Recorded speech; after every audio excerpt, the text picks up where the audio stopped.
यहाँ पर इस वक्त की बड़ी खबर मेरे सामने आ रही है। अभिषेक, सॉरी मैं आपको रोक रहा हूँ। चीन के इस डिप्लोमेट ने भारत का नाम लेकर बहुत बड़ा ऐलान किया है। इस डिप्लोमेट ने एक पत्रकार के सवाल का जवाब देते हुए भारत को होश उड़ा देने वाला ऑफर दे दिया है। ये ऑफर ऐसे वक्त दिया गया है जब कुछ घंटों पहले नाटो चीफ ने भारत और चीन दोनों को धमकी दी है। लेकिन इस धमकी के बाद भारत और चीन दोनों ने पलटवार किया है। चीन ने तो भारत को एक ऐसा ऑफर दे दिया है जो पूरे नाटो को तबाह कर सकता है। और भारत के सामने एक बड़ा रोचक दूसरा प्रपोजल भी आया है। डॉक्टर साहब, ये तो ठीक होगी डोमेस्टिक बात। डॉक्टर साहब, कहा जा रहा है कि भारत जो है वो चीन से दोस्ती दोबारा बढ़ा रहा है और वो समझ रहा है कि हमें अमेरिका डिच करा रहा है तो हमें चीन के करीब होना चाहिए। और सुनने में आया कि इंडिया ने चीन, इंडिया, रशिया एक ट्रॉयका भी इंट्रोड्यूस कराया। आप क्या समझते हैं, इंडिया वाकई समझता है कि अमेरिका एक सीरियस प्लेयर नहीं है, उस पर एतबार नहीं किया जा सकता और ये एक नई अप्रोच जो है वो अडॉप्ट की जा रही है कि जिसमें चाइना के भी करीब हों और रशिया के साथ और चाइना के साथ एक ट्रॉयका भी इंट्रोड्यूस कराया जाए? Russia, India, China. और मजे की बात यह है कि चाइना ने इसमें अपना रिस्पांस दे दिया है कि हम रशिया के प्रपोजल से सहमत हैं और हम तीनों को बैठकर आपस में बात करनी चाहिए और अपने मिसअंडरस्टैंडिंग्स को क्लियर करना चाहिए। आपको पता है इसमें भारत ने क्या जवाब दिया है? वही जवाब जो नेटो को दिया है। हम सोचेंगे, हम बताएंगे, हम अपनी कन्वीनियंस से इस पर कोई फैसला करेंगे। यह है इस टाइम भारत की नौटी दादागिरी कि कहा है कि हम अपनी म्यूचुअली कन्वीनियंट टाइम पर इस बात पर कोई फैसला देंगे। ये जो चीजें तब्दीली हो रही है इतनी तेजी से, आप इसको खित्ते को किस तरह से देख रहे हैं?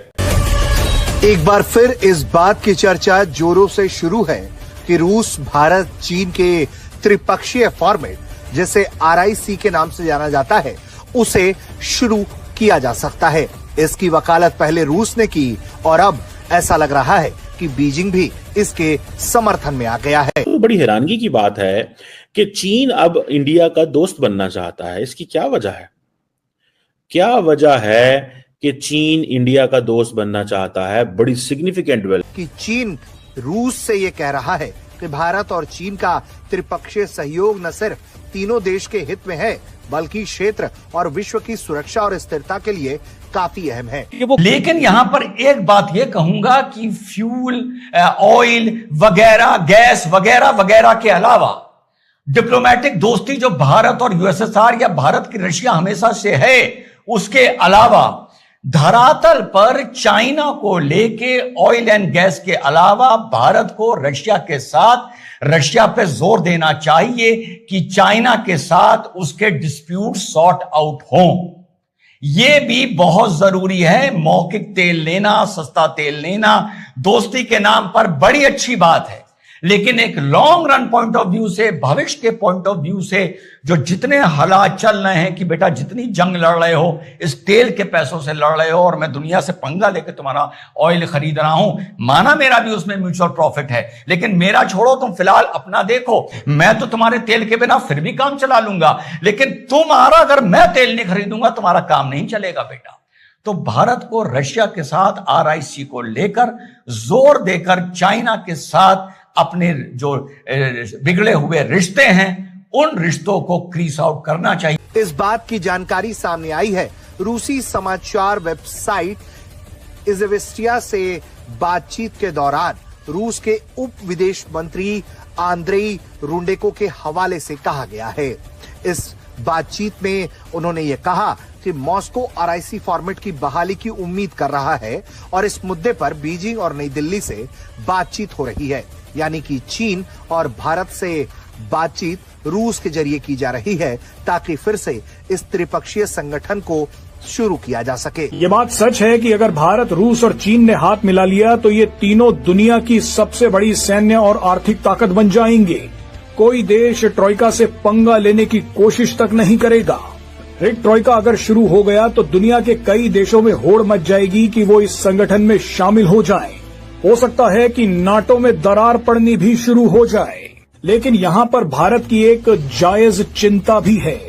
भारत रूस पर तो एक बार फिर भी भरोसा कर सकता है, लेकिन चीन पर कैसे विश्वास करे?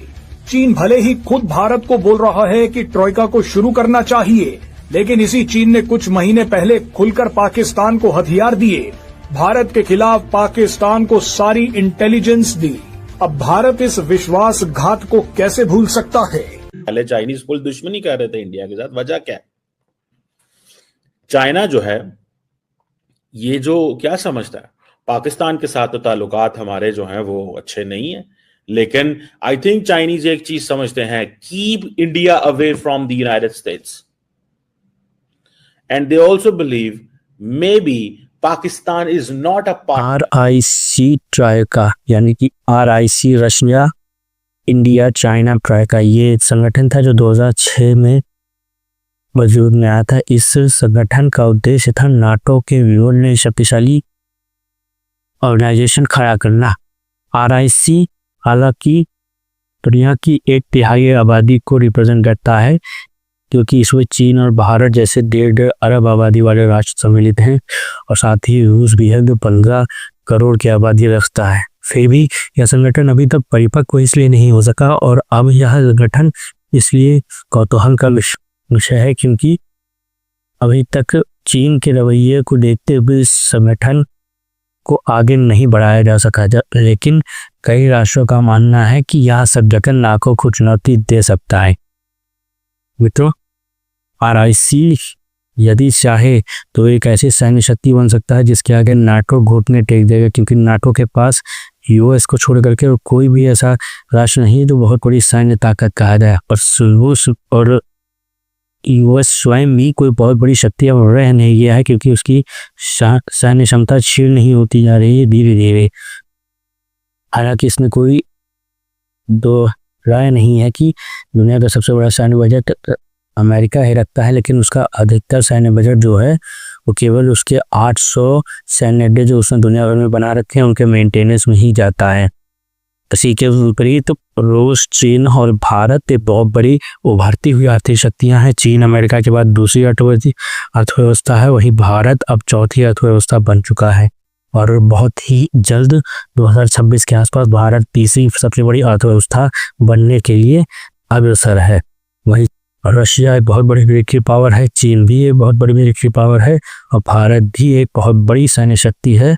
साथ ही साथ रूस का जो संसाधन है, रूस के जो कच्चे संसाधन हैं उनका, चीन के पास जो रेयर अर्थ मिनरल्स हैं, भारत के पास जो फॉरेस्ट्री और एग्रीकल्चर डिमांड है। साथ ही भारत एक मेडिसिन मार्केट भी है, बहुत बड़ी मेडिसिन प्रोड्यूसर है। भारत बहुत बड़ा सॉफ्टवेयर जाइंट है, दुनिया का सबसे बड़ा सॉफ्टवेयर जाइंट है। इन बातों को ध्यान में रखा जाए तो इसमें कोई शंका नहीं है, यदि ये 3 देश साथ में आगे बढ़ जाते हैं तो उनको कोई रोक नहीं सकता, और नाटो भी बिखर जाएगा, उसमें भी दरार आ जाएंगी और लोग इस संगठन की ओर भागेंगे। लेकिन फिर भी चीन का रवैया जिस प्रकार से रहा है उसको देखते हुए RIC का बनना अनिश्चित ही लगता है, क्योंकि अभी हाल ही में पहलगाम वाकया जब हुआ था, आपको जान हुआ, तो चीन ने न केवल प्रत्यक्ष रूप से पाकिस्तान की सैन्य रूप से सहायता की थी, बल्कि उसी का पक्ष लेते हुए उसके पक्ष में ही बयानबाजी की थी। और इस प्रकार से चाइना पर विश्वास करना एक मूर्खता से अधिक और कुछ भी नहीं है, वो उस पर फिर भी विश्वास किया जा सकता है। वो भारत का बहुत बड़ा सहयोगी रह चुका है और आज भी है। फिर भी यदि आपको अमेरिका को काउंटर करना है, नाटो को काउंटर करना है, और जिस प्रकार से नाटो ने यह धमकी लगाई थी, इसके जवाब में अभी रूस के विदेश मंत्री सर्गेई लैवरोव ने कहा था कि हम RIC को पुनर्जीवित करने पर विचार कर रहे हैं। नाटो ने भारत, ब्राजील, चाइना को धमकी देते हुए कहा था कि उन्हें रूस से कच्चा माल और ट्रेड आदि बंद करना होगा, वरना उन पर टैरिफ लगाया जाएगा। हालांकि गीदड़ भक्की से अधिक कुछ भी नहीं है, क्योंकि इसके प्रत्युत्तर में भारत और चीन भी नाटो पर बहुत बड़े प्रतिबंध लगाने की क्षमता रखते हैं, और यदि भारत ने अपने बाजार के रास्ते नाटो के लिए बंद कर दिए तो इन देशों को खाने तक के लाले पड़ जाएंगे, क्योंकि भारत दुनिया की सबसे बड़ी मंडी है और दुनिया का सबसे बड़ा खरीदार है, जो किसी भी तरह की कमोडिटी को खरीद सकता है।